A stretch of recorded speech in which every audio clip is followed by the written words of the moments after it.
Hello, hello, good afternoon po. Pauwi na po kami. Ito na po kami sa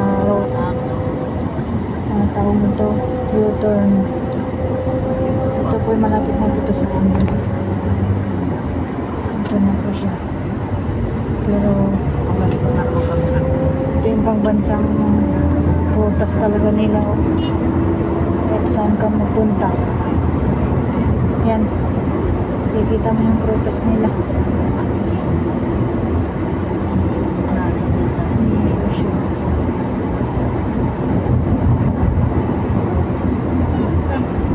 Nahali na po, magalaunan na.